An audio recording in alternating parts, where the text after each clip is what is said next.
લોકમત ન્યૂઝમાં આપનું સ્વાગત છે। પોર જિલ્લા પંચાયતની સીટ ઉપર સૌની નજર રહી છે। આ બેઠક ઉપર ત્રિપાંખીયો જંગ છે। આ વખતે ભાજપ કોંગ્રેસ અને અપક્ષ ઉમેદવારો વચ્ચે સીધી ટક્કર જોવા મળશે। ભાજપ કોંગ્રેસ અપક્ષ ઉમેદવારો द्वारा પ્રચારના શ્રી ગણેશ પણ શરૂ કરી દીધા છે। પોર જિલ્લા પંચાયત બેઠકથી અપક્ષ ઉમેદવાર નયનાબેન પરમાર દ્વારા ચાપડ ગામ, જે તેઓનું પોતાનું ગામ છે, ત્યાં જનસંપર્ક યોજ્યો હતો। મતદારો સુધી પહોંચી સર્વ સમાજના લોકો ભેગા થઈને અપક્ષ ઉમેદવાર નયનાબેન પરમાર, જેમનું નિશાન ઇસ્ત્રી છે, તેનું બટન દબાવી મત આપી વિજયી બનાવવા માટે અપીલ કરી હતી। ચાપડ ગામના ગ્રામ્યજનોએ નયનાબેન પરમારને સમર્થન જાહેર કર્યું હતું, જેને લઈને તેઓએ પોતાની જીતનો આશાવાદ વ્યક્ત કર્યો છે। પોર જિલ્લા પંચાયત બેઠક ઉપર ખરાખરીનો ચૂંટણીનો માહોલ જામ્યો છે અને આક્ષેપ પ્રતિ આક્ષેપ ઉમેદવારો એકબીજા ઉપર કરી રહ્યા છે। તમામ પક્ષના નેતાઓ હાલ જીતના દાવાઓ કરી રહ્યા છે, ત્યારે હાલ તો પોર જિલ્લા પંચાયતના તમામ પક્ષના ઉમેદવારો મતદારોના ઘરે ઘરે જઈને ફેરણી કરીને મત માંગી રહ્યા છે। ત્યારે આવનાર દિવસોમાં પોર જિલ્લા પંચાયતની અંદર આવતા મતદારો પોર જિલ્લા પંચાયતનો તાજ કોને પહેરાવશે અને કયા પક્ષને જકારો આપશે, તે તો આવનાર સમય જ બતાવશે। ચાપડ ગામના અને પોર જિલ્લા પંચાયતના અપક્ષ ઉમેદવાર નયનાબેન પરમાર દ્વારા ઇસ્ત્રી નિશાન ઉપર મત આપવા મતદારોને અપીલ કરી હતી। સાથે જ ચાપડ ગામના વડીલોના આશીર્વાદ લઈને પ્રચારના શ્રી ગણેશ કર્યા હતા।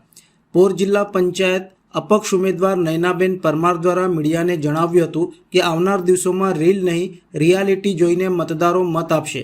જ્યારે બીજેપીના નેતાઓએ પોર જિલ્લા પંચાયતના નેતાઓ દ્વારા પ્રજાનો કેટલો વિકાસ કર્યો છે અને કોનો વિકાસ થયો છે, તે પોર જિલ્લા પંચાયતની પ્રજા ખૂબ સારી રીતે જાણે જ છે અને આવનાર દિવસોમાં કોનો ગરબો ઘરે જાય છે, તે તો હવે સમય જ બતાવશે। દીકરી અને બેન સમજીને તમે ઇસ્ત્રીને વોટ આપજો। અને બીજી વાત કે મારું કામ તો તમે જોયું જ છે।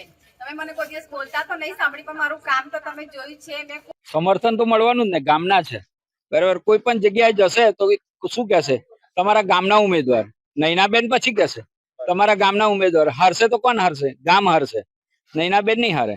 એટલે આપણે એક વસ્તુનું ધ્યાન રાખવાનું છે। અમે તો બધાને તમારા મીડિયાના માધ્યમથી કહું છું કે ચાપડ ગામમાંથી એક પણ વોટ ના કોંગ્રેસના નીકળવો જોઈએ, ના ભાજપને નીકળવો જોઈએ। 100% ઇસ્ત્રીને જ નીકળવો જોઈએ। ચાલો, આજે ચૂંટણી છે, એમાં તો સામે સત્તાધારી પક્ષ છે અંકિતાબેન। સત્તાધારી પક્ષ હોય એટલે એવું થોડું હોય કે વાઘ હોય તો બકરીએ બી જવાનું। હવે તો એ જમાનો જતો રહ્યો ભાઈ। હવે એવું છે નહીં કે વાઘ હોય તો બકરીએ બી જવાનું। વાઘને જ પાંજરે પુરાય, બકરી છૂટી રહે। વાઘને જ પાંજરે પુરાય, બકરી છૂટી રહી। આપણી સાથે સીધા નયનાબેન છે। નયનાબેન, આજે તમે શક્તિ પ્રદર્શન કર્યું, મોટી સંખ્યાની અંદર ગામના લોકો ઉપસ્થિત રહ્યા, કેવો પ્રતિસાદ ને કેટલી હિંમત આવી કે પોર જિલ્લા પંચાયત હોટ કહેવામાં આવે છે અને જીતવી એટલે કાટેકી ટક્કર? સાચી વાત છે, પોર જિલ્લા પંચાયત જીતવી એટલે કાટેકી ટક્કર। પણ આજે મારું અડધું ટેન્શન દૂર થઈ ગયું, કારણ કે મારા ગામનું સમર્થન મને મળી ગયું છે। મારા ગામના લોકોનો આશીર્વાદ મેં આજે મેળવી લીધો છે, એટલે મને હવે મારી જીત પાકી દેખાય છે। પછી એ તો જનતાના હાથમાં છે, હાર કે જીત શું થશે। રીલ કે રિયાલિટી? રિયાલિટી નહીં, રીલ નહીં, રિયાલિટી જીતશે। હજુ પણ કેટલા એવા બેન પોર જિલ્લા પંચાયત ની અંદર વિકાસના કામો આજે અધૂરા છે, જેવા કે તમે 2 કલાક પહેલા આપણે વિડીયો બનાવ્યો કે રોડ રસ્તાથી લઈને તમામ લોકો, હજુ તમે ગામમાં મત માંગવાની ગયા પહેલા તમને સમસ્યાઓ માટે ફોન આવી ગયો, જીત્યા પછી કેટલું પ્રાધાન્ય આપશો? હા, જેવું લોકોએ જાણ્યું કે અમે અપક્ષ તરીકે ઉમેદવારી નોંધાવી છે, તરત જ બધાના ફોન આવે છે કે અમારા ગામમાં આ સમસ્યા છે, આ સમસ્યા છે, આ બેને કંઈક કામ કર્યું નથી, હવે તમારે કામ કરીને બતાવવાનું છે। અને આજે તમે જોયું કે એક ગામ, જે કાશીપુરા સરારવાળો રોડ છે, ત્યાં કામ ચાલુ, ઘણા સમયથી કામ ચાલુ છે, પણ ધીમી ગતિએ કામ ચાલે છે। ત્યાં ધૂળ અને હવા પ્રદૂષણ દેખાય છે, ગામના લોકોનું આરોગ્ય જોખમાઈ રહ્યું છે, ત્યાં અકસ્માતનો ડર પણ દેખાય છે। એટલે અમે એના માટે જે માર્ગ મકાલ નીચે શાખા છે, સક્ષમ અધિકારી, તેમની પાસે ગયા અને તેમને અમે કડક શબ્દોમાં કહ્યું કે તમે આ કામ પહેલા આ રોડ પર પાણી છંટકાવ કે કંઈ પણ જે થાય એ કામ કરો, અને એ કામ થઈ પણ ગયું છે। એટલે અહીંયાથી દેખાય છે કે ઉમેદવારે શું કામ કરવું જોઈએ, ક્યાંથી શરૂઆત કરવી જોઈએ। અમે હજુ સત્તા પર નથી આવ્યા તો પણ અમે કામ ચાલુ કરી દીધું છે। બેન, મારો એક પ્રશ્ન છે। આજે રાજુભાઈ, તમારા પતિ એક શબ્દ બોલ્યા આવડે જાહેરમાં કે ચાપડ ગામ છે, ચાપડ ગામને પોર વાળા અશોકભાઈ હોય કે અંકિતાબેને અન્યાય કર્યો છે, જયારે તમે તો ચાપડ માંથી આવો છો, તો પછી પોર જિલ્લા પંચાયત તો 16 ગામો આવે છે, તો બેન એ રીતે પછી આવનારા દિવસોમાં જીત્યા પછી અન્યાય નહીં થાય ને? ના ના, જરાય નહીં। મારું ગામ તો મારી સાથે જ છે, મારો પરિવાર છે, પરિવારને સાથે લઈને ચાલીશ, પરંતુ જે 16 ગામ છે, 16 ગામનો વિકાસ તમે આવનાર 5 વર્ષમાં જોઈ લેશો। આવનાર દિવસોમાં વિકાસ જોવા મળશે. હવે જોવાની વાત કરીએ તો રાજુભાઈની વાત કરીએ તો રાજુભાઈને લોકો તમે જાણો જ છો, સોશિયલ મીડિયાથી લઈને તમામે તમામ આજે સોશિયલ મીડિયામાં રાજુભાઈ છે. રાજુભાઈ, છેલ્લી વાત કે હવે તમારા તો હવે શક્તિ પ્રદર્શન કરી દીધું છે, સામે વાઘ છે, કેવી રીતે હિંમત કરશો? બીજાની લીટી લાંબી ટૂંકી કરી અને અમે અમારી લાંબી એને બહુ એ કરવા નથી માંગતા. અમારી લીટી કેવી રીતે લાંબી થાય એના પર અમારું ધ્યાન હતું.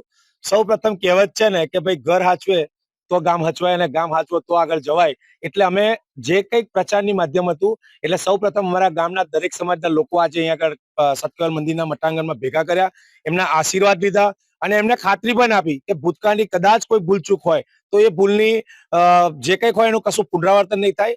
અને બીજી વાત કે જે અત્યારે તમારા મીડિયાથી મને ખબર પડી કે અમારા સામેના ઉમેદવાર એટલું ચલાવી રહ્યા છે કે રાજુભાઈએ ગામના પટેલ સમાજના છોકરાઓ પર એટ્રોસિટી કરી છે, એમના છોકરાઓને પોલીસ કેસ કર્યા છે, તો એનો મીડિયાનો સાક્ષી છે. જાહેરમાં બધાએ જાણે જાકારો આપ્યો છે. એટલે જે કંઈક આ પોર જિલ્લા પંચાયત સીટની અંદર જે અધર કાસ્ટના લોકો હોય એ આ વિડીયો જોવે કે આ જૂઠાણું ચલાવતા બેન. બીજી ખાસ વસ્તુ છે કે આ સ્થાનિક સ્વરાજ્યની ચૂંટણી હોય, આપણને ગટર કે કંઈક પ્રશ્ન હોય તો આપણે નરેન્દ્ર મોદી સાહેબને ફોન નહીં કરવાના, આપણે સ્થાનિક નેતાને ફોન કરવાના છે. અને સ્થાનિક નેતા તમે જોઈ લીધું છે કે હજુ તો ઉમેદવારી નોંધાઈ અને ત્યારે પ્રચાર ચાલુ કરતા પહેલા જે કાશીપુરાના રોડનો પ્રશ્ન હતો એ પ્રશ્નની રજૂઆત લઈને જવું, કાલે કઈ એ લોકોનો જવાબ જે હોય, પણ મતલબ કે એમનામાં લીડરશીપ મારામાંથી ઉતરી અને મારા કરતા બહુ વધારે સારી છે. કારણ કે અહીંયા આગળ જનતાએ મારા કરતા પણ વધારે નયનાબેનને પસંદ કરે છે અને નયનાબેનના કામને પસંદ કરે છે. એ અહીંયા આગળ જાહેર થાય છે અને અમારા સમગ્ર ગામે અહીંયા આગળ અમને ખાતરી આપી છે કે ભાઈ અમે અપક્ષ ઉમેદવાર નયનાબેનને ટેકો જાહેર કરીએ છીએ અને જંગી વોટે આપી અને આજુબાજુના ગામમાં એમને લાગતા ઓળખતા દરેક સમાજના લોકોના કોન્ટેક્ટ કરી અને વોટ અપાવશે અને વિજેતા બનાવશે એવી ખાતરી આપી છે. પરિણામ કોઈ પણ આવે, કારણ કે હું પણ આવે ત્યારે આપણે પતી જતા હોય છે. બેનનું મેં ઇન્ટરવ્યુ સાંભળ્યું હતું કે ભાજપને હું જીતાડીશ. અરે બેન, આ ચૂંટણી હોય છે સ્થાનિક સ્વરાજ્યની, પોતાની આવડત પોતાની કલાકારીથી અને એનાથી ચૂંટણી લડવાની છે. અને આ વિડીયો હું તમને કહું છું કે એની અંદર કોમેન્ટો બધા સારી લખજો, કદાચ અમે ખોટા કામ કર્યા હોય તેની પણ લખજો. અને સામે ઉમેદવારે કોમેન્ટો એની બંધ કરી દેવી પડી છે એમના રીલની. જો તમે 5 વર્ષમાં કરેલા કામો હોય તો તમે તમારી કોમેન્ટ ખોલો, તમારી ઇન્સ્ટા રીલ જે કહેવાય કે રીલના તમે છો ફોલોવર 10 લાખ, તો તમારી રીલ ખોલો, એ 10 લાખની અંદર કોમેન્ટો તમે વાંચો, ત્યાંથી તમને અંદાજો આવી જશે કે તમારી લોકપ્રિયતા કયા આધારે છે. આ રીલ છે અને આ રિયાલિટી છે, એ વસ્તુ કોમેન્ટ વાંચવાથી થશે. મારી પત્નીનું મને બધી તૈયારી છે, ખરાબ ખોટી કોમેન્ટો આવશે, બધું કોઈ એનો પ્રોબ્લેમ નથી. અને મારું પણ હું છેલ્લા 10 વર્ષથી રાજકારણમાં અહીંયા આગળ પંચાયત સાથે જોયેલો હોય અને અત્યારે હાલની પણ ચાલુ હોય, એટલે હું પણ કહું છું કે મારાથી કઈ ખોટું કામ થયું તો એની પણ કોમેન્ટો તમે લખો. પબ્લિક કોમેન્ટો વાંચશે અને પછી નિર્ણય લો. પ્રજા નક્કી કરવાનું હોય કે કોને વોટ આપવો કે કોને નહીં. હું હજુ પણ કહું છું આ મીડિયાના માધ્યમથી, પાર્ટી નહીં, ઉમેદવાર જોઈને મત આપજો. પાર્ટી આપણે એમએલએ હોય કે એમપી હોય ત્યાં આગળ હોય, તમારા ઘરની ગટર ઉભરાશે તો મોદી સાહેબને ફોન નહીં કરવાના. હજુ પણ કહું છું એની માટે સ્થાનિક જુંજારું નેતા જોઈશે, તમારી માટે તાલુકા પંચાયત જિલ્લા પંચાયતની લડવાનો નેતા જોઈશે. અને એ કાબિલિયત મારી પત્ની એટલે કે નયનાબેન પરનામાં છે, એવું ખાતરી આપું છું. આગળના દિવસોની અંદર હજુ પબ્લિક પશુ આજુબાજુના ગામડાની અંદર સંપર્ક કરીશું અને એમનો વિશ્વાસ મેળવવાની સંપૂર્ણ પ્રયત્ન કરીશું. અને આખરે પ્રજા નક્કી કરશે 26 તારીખે અને 28 તારીખે તમારી સામે રિઝલ્ટ આવી જશે. Thank you. જય જય શ્રી રામ, જય હિન્દ.